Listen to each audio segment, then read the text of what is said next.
Hello everyone, welcome back to my channel MH set paper one.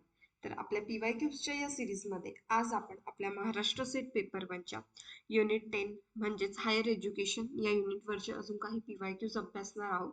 एक्झामच्या दृष्टिकोनातून PYQs खूप important आहेत, एक एक पॉईंट इम्पॉर्टंट आहे, म्हणून व्हिडिओ शेवटपर्यंत नक्की पाहत राहा. जे काही तुमच्यासाठी नवीन पॉईंट्स असतील किंवा वेगळे असतील ते नोट डाऊन नक्की करा, त्यामुळे तुम्हाला एक्झामला नक्कीच हेल्प होईल. चला तर सुरुवात करूया. पहिला प्रश्न आहे जो 2016 मध्ये विचारण्यात आलेला होता. Which one of the following E repository is for doctoral research of Indian universities. तर भारतीय विद्यापीठातील विद्या वाचस्पती संशोधनासाठी खालीलपैकी कोणते ई भंडार आहे असं आपल्याला विचारलं आहे. मी तुम्हाला हे एक्सप्लेन करतानाही सांगितलं होतं की आपण डॉक्टर गंगा असं लक्षात ठेवू शकतो, कारण doctorate related to PhD thesis वगैरे हे जे काही आहे तर ते जे काही आहे गंगा रिलेटेड असं लक्षात ठेवलं तर आपल्याला एक्झाम मध्ये हेल्प होईल. पण यात तुम्ही आता कन्फ्युज होऊ शकता की ज्ञानगंगा आहे, शोधगंगा आहे, बुकगंगा आहे, तर नेमकं कुठलं गंगा. तर आपण पाहिलं आहे शोध सिंधू, शोधगंगा अशा प्रकारचे हे जे काही प्लॅटफॉर्म्स आहेत ते आपल्यासाठी आहेत. ज्ञानगंगा जे आहे ते एका बुकचं नाव आहे आणि बुकगंगा असं काही आपल्याला याच्या रिलेटेड नाहीच आहे. आणि हे जे काही आहे INFLIB म्हणजेच इन्फॉर्मेशन लायब्ररी नेटवर्कचा हा शॉर्ट फॉर्म आहे, जे की एक लायब्ररी नेटवर्क आहे UGCने इस्टॅब्लिश केलेलं, म्हणून याचाही इथे संबंध येत नाही. आणि म्हणून option B Shodhganga related to doctoral research of Indian universities ही एक रिपॉझिटरी आहे, म्हणून ऑप्शन बी शोधगंगा हे अगदी बरोबर आन्सर या क्वेश्चनचं इथे असणार आहे. त्यानंतरचा प्रश्न आहे which of the following agency is to formulate policies of higher education असं आपल्याला विचारलं आहे. खालीलपैकी कोणती संस्था उच्च शिक्षणातील धोरणांची निश्चिती करते. लक्षात ठेवा उच्च शिक्षणातील धोरणांची निश्चिती त्यांनी विचारला आहे. कन्फ्युज होऊ नका. NCERT असं इथे म्हणू नका किंवा UGC येणार नाही इथे. इथे येणार आहे आपलं MHRD, ministry of human resource development, ज्याचं की आता नेम चेंज करून MOE करण्यात आलेलं आहे, मिनिस्ट्री ऑफ एज्युकेशन. तर ministry of education is the agency which formulates policies of higher education, म्हणून ऑप्शन बी हे अगदी बरोबर आन्सर इथे असणार आहे. त्यानंतरचा प्रश्न आहे which of the following is responsible for assessment and accreditation of higher education institutions in India. तर भारतातील उच्च शिक्षणाच्या मूल्यांकनाची व अधिस्वीकृतीची जबाबदारी खालीलपैकी कोणाची आहे असं इथे विचारलं आहे. आपल्याला माहिती आहे जे काही अक्रेडिएशनचं काम असतं हायर एज्युकेशन मध्ये ते NAAC करत असते. आपण बऱ्याच वेळा कॉलेजला जे कॉलेजचे नेम्स वगैरे असतात तिथेही तुम्ही पाहिलं असेल NAAC क्रेडिटेड, आणि मग जे काही A+, A++ काहीतरी असं NAAC आपल्याला अक्रेडिटेशन देत असते ते असतं, म्हणून NAAC जी आहे ती हायर एज्युकेशनला अक्रिडेशन देत असते, म्हणून ऑप्शन बी हे अगदी बरोबर आन्सर इथे असणार आहे. त्यानंतरचा प्रश्न आहे question number 58. As per UGC 10 point grading system for CBCS, जी काही आपली चॉईस बेस्ड क्रेडिट सिस्टीम आहे CBCS, the letter grade A+ means. तर A+चा इथे अर्थ काय होतो असं विचारलं आहे. आउटस्टँडिंग, व्हेरी गुड, एक्सेलंट की गुड. तर आपल्याला माहिती आहे आउटस्टँडिंग हा O ला आपण म्हणत असतो, O ग्रेड आला म्हणजे आउटस्टँडिंग आहे. आणि जो काही व्हेरी गुड आहे इथे तर ते A साठी असतं आणि एक्सिलेंट हे A+ साठी असतं. व्यवस्थित लक्षात ठेवा, A+ इज फॉर एक्सिलेंट आणि आपल्याला तेच विचारलं आहे, म्हणून ऑप्शन सी बरोबर येणार आहे. आणि जे गुड आहे ते आपल्याला जर B+ हा ग्रेड मिळाला तर आपल्याला गुड मिळत असतं. तर त्या प्रकारे ही एक CBCS ची श्रेणी पद्धती आहे, इम्पॉर्टंट आहे, लक्षात ठेवा. त्यानंतरचा क्वेश्चन आहे a unit by which the course work is measured. एकक की जे शिक्षण क्रमाचे मापन करते असं विचारलं आहे. इथेही आपण पाहिलं चॉईस बेस्ड क्रेडिट सिस्टीम, आणि म्हणूनच ऑप्शन ए क्रेडिट हे अगदी बरोबर आन्सर या क्वेश्चनचं इथे असणार आहे. क्रेडिट जे आहे ते युनिट आहे जे की आपलं शिक्षण क्रमाचं मापन करत असते, म्हणून ऑप्शन ए हे अगदी बरोबर आन्सर इथे असणार आहे. त्यानंतरचा प्रश्न आहे which of the following which was the first open university in India. तर भारतातील पहिले मुक्त विद्यापीठ कोणते होते असं आपल्याला विचारलं आहे. मी तुम्हाला यापूर्वी सांगितलं आहे की जगातील पहिलं मुक्त विद्यापीठ म्हणा किंवा भारतातील पहिलं मुक्त विद्यापीठ म्हणा, हे सर्व आपल्याला एक्झामच्या दृष्टिकोनातून खूप इम्पॉर्टंट आहे. आणि इथे जर भारतातनं म्हटलेलं आहे तर ते आहे doctor BR Ambedkar open university, जी की 1982 मध्ये इस्टॅब्लिश करण्यात आलेली होती. आणि इथेच जर आपल्याला त्यांनी जगातीलही विचारलं असतं तर तुम्हाला सांगितलं आहे जगातील पहिली ओपन युनिव्हर्सिटी UK मध्ये होती, जी 1969 मध्ये इस्टॅब्लिश करण्यात आलेली होती आणि तिचं जे हेडक्वार्टर आहे ते MK मिल्टन केनिस इंग्लंड. तर हे सर्व related to open university in world आहे, म्हणून हे लक्षात ठेवा. UK 1969 MK हेडक्वार्टर आहे इंग्लंड. हे रिलेटेड टू जगातलं. आणि जर आपल्याला भारतातलं विचारलं तर ती आहे doctor BR Ambedkar open university 1982. असं व्यवस्थित लक्षात ठेवा, एक्झाम मध्ये कन्फ्युज होऊ नका आणि प्रश्न व्यवस्थित वाचायचा म्हणजे आपल्याला कन्फ्युजन नाही होत. त्यानंतर आहे which of the following 5 pillars are expected in education policy in 2016. तर हा क्वेश्चन तुम्ही पाहू शकता 2016 मध्ये 17 मध्ये विचारण्यात आलेला आहे, पण रिलेटेड टू 2016. PYQs इम्पॉर्टंट आहे, लास्ट इयरचा त्यांनी तेव्हा विचारला आहे, पण आताही आपल्याला त्याची हेल्प होऊ शकते. तर आपण व्यवस्थित पाहूया. शैक्षणिक धोरण 2016 मध्ये कोणते 5 स्तंभ असण्याची अपेक्षा व्यक्त केलेली आहे असं त्यांनी इथे विचारलं आहे आपल्याला. तर इथे तुम्ही ऑप्शन पाहू शकता. Availability, affordable education, equitability, status and accountability असं त्यांनी आपल्याला ऑप्शन ए मध्ये म्हटलेलं आहे. म्हणजेच उपलब्धता, परवडणारे शिक्षण, न्याय, मांडणी, दर्जा आणि उत्तरदायित्व. त्यानंतर आहे ज्ञान प्राप्ती, सुलभता, ज्ञान संकल्पना, ज्ञान निर्मिती, ज्ञानाचे उपयोजन आणि सेवा वितरण, शाळा विना समाज, मितव्ययता, कौशल्य, देवाणघेवाण, स्वयंमूल्यमापन आणि संशोधन. तर इथं आपल्याला हे ऑप्शन्स पाहून लक्षात येते की 5 स्तंभ विचारले आहेत एका शैक्षणिक धोरणाचे. तर त्याच्यामध्ये आपल्याला शाळा विना समाज याचा इथे काही संबंध येणार नाही. त्यानंतर आहे ई गव्हर्नन्स म्हणा किंवा भौतिक परिस्थिती, सामाजिक लेखा परीक्षण याचाही इथे संबंध येत नाही. एक अफोर्डेबल जर आपण शिक्षण पाहतोय आणि शैक्षणिक धोरणाचे स्तंभ पाहतोय तर हे 2 ऑप्शन मधून आपल्याला एक चूज करता येणार आहे. इथे आपण एलिमिनेशन मेथड यूज करतोय, व्यवस्थित लक्ष द्या. तर इम्पॉर्टंट आहे की उपलब्धता हवी, परवडणारे शिक्षण हवे. असं नाहीये की फक्त जे काही पैसेवाले लोक आहेत त्यांनाच ते परवडा आणि गरीब शिक्षणापासून वंचित राहील असं नसायला हवं, म्हणून हे पण इम्पॉर्टंट आहे. त्याच पद्धतीने न्याय, मांडणी, दर्जा आणि उत्तरदायित्व. तर हे सर्व इम्पॉर्टंट आहे इथे आणि म्हणूनच ऑप्शन ए हे अगदी बरोबर आन्सर या प्रश्नाचं इथे असणार आहे. त्यानंतरचा प्रश्न आपण पाहू शकतो. Education is a manifestation of divine perfection already existing in man defined by. तर मानवामध्ये सुप्तावस्थेत असलेल्या दैवी पूर्णत्वाचे प्रकटीकरण करणे म्हणजे शिक्षण होय. अशी शिक्षणाची व्याख्या कोणी केलेली आहे असं आपल्याला इथे विचारलं आहे. तर ही जी काही व्याख्या आहे ती स्वामी विवेकानंद यांनी केलेली आहे आणि म्हणूनच ऑप्शन बी हे या प्रश्नाचं अगदी बरोबर उत्तर इथे असणार आहे. त्यानंतरचा प्रश्न आहे identify the correct answer for articles and it's provision regarding the university act 1994. भारतीय विद्यापीठ कायदा 1994 मधील कलम व त्यातील तरतूद हे अचूक ओळखा. तर इथे आपल्याला काही आर्टिकल्स दिलेले आहे आणि त्यांच्या तरतुदी दिलेल्या आहेत, तर त्यातून कोणत्या बरोबर आहे असं आपल्याला त्यांनी इथे विचारलं आहे. तर तुम्ही इथे पाहू शकता की जे काही आर्टिकल्स दिलेले आहे की नियम 81 आहे संलग्नीकरण व मान्यतेसाठी शर्ती, नियम 82 आहे परवानगी मिळण्यासंबंधीची कार्यपद्धती, त्याप्रमाणे संलग्नीकरण करण्याची कार्यपद्धती, महाविद्यालयांना मान्यता देण्याची कार्यपद्धती.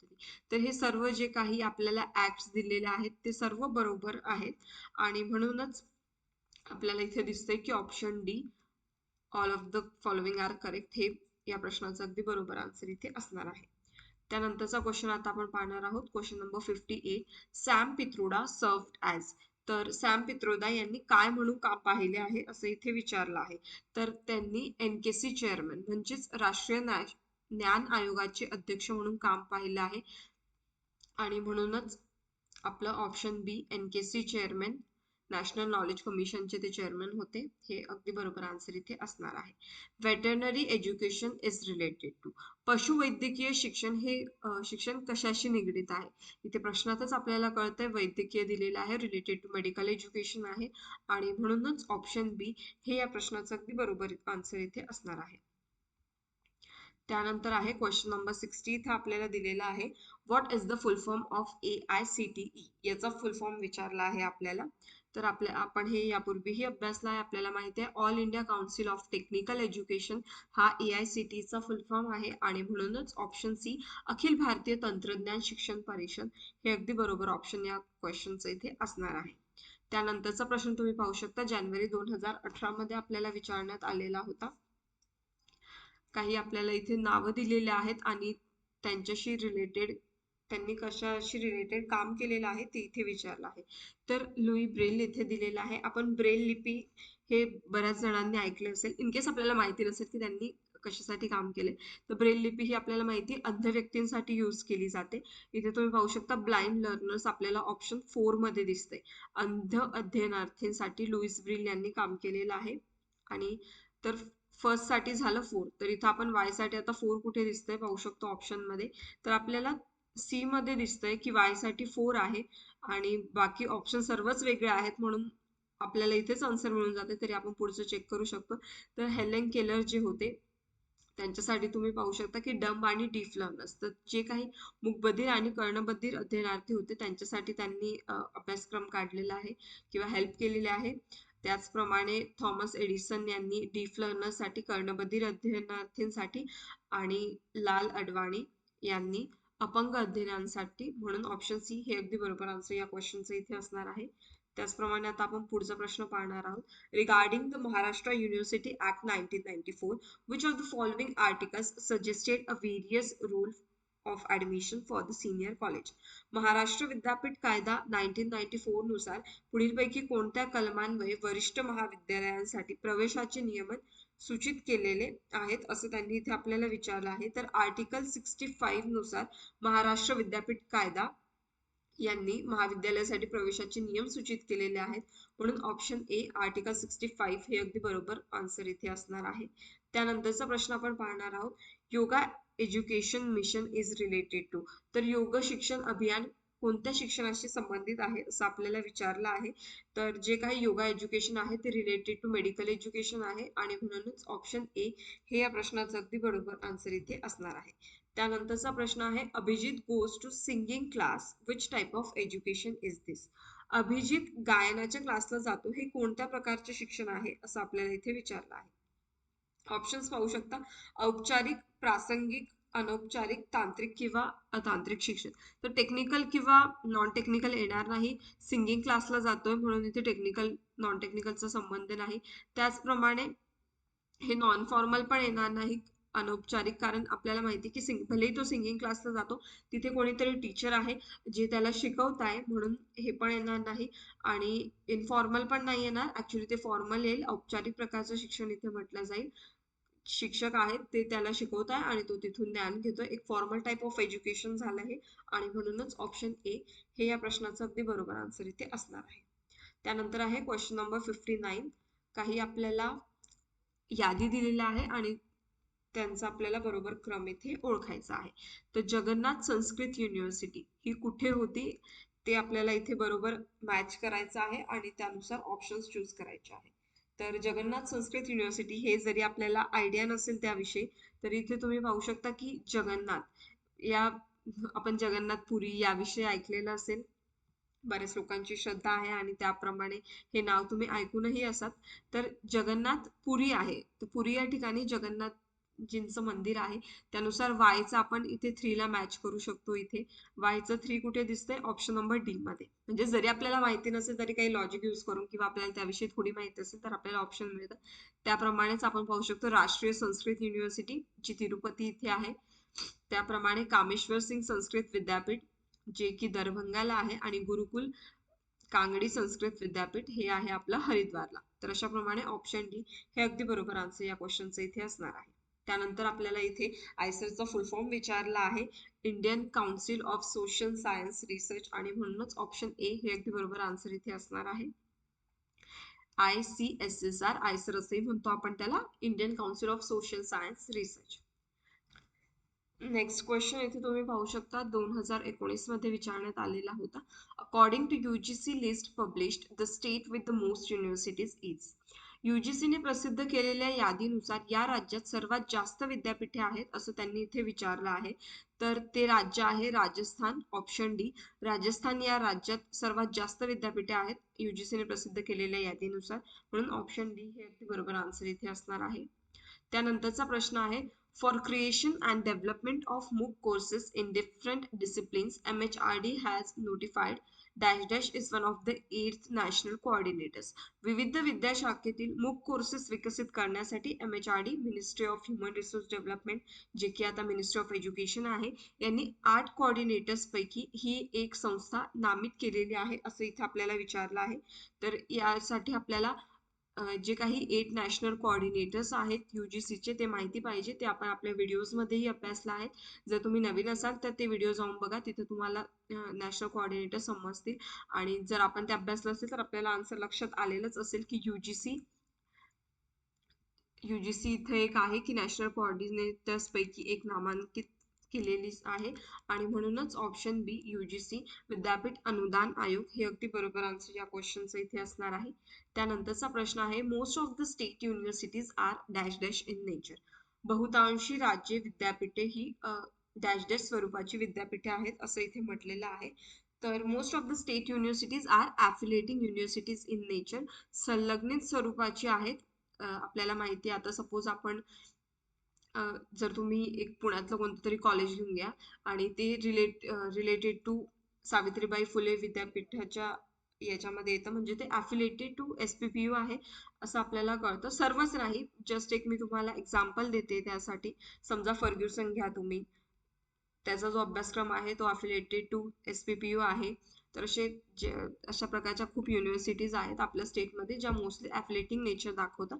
आणि म्हणूनच ऑप्शन ए ॲफिलिएटिंग युनिव्हर्सिटी हे अगदी बरोबर आन्सर इथे असणार आहे.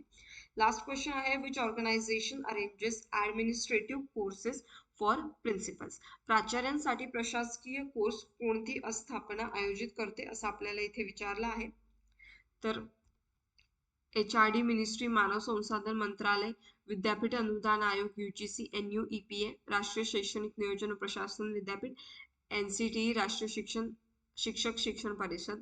तर हे 4 ऑप्शन्स दिलेले आहेत. तर यातून जे हे आहे NUEPA, राष्ट्रीय शैक्षणिक नियोजन व प्रशासन विद्यापीठ, तर हे ऍडमिनिस्ट्रेशन आहे की जे प्रिन्सिपल्ससाठी कोर्सेस अवेलेबल करत असते, अरेंज करत असते. आणि म्हणूनच ऑप्शन सी हे अगदी बरोबर आन्सर या क्वेश्चनचे इथे असणार आहे. तर आय होप हा व्हिडिओ हे तुम्हाला व्यवस्थितरित्या समजला असेल. कोणत्याही प्रकारचा काही डाऊट असेल मला कमेंट सेक्शन मध्ये नक्कीच कळवा. आणि व्हिडिओ आवडला असेल तर लाईक करायला आणि सबस्क्राईब करायला विसरू नका. थँक्यू.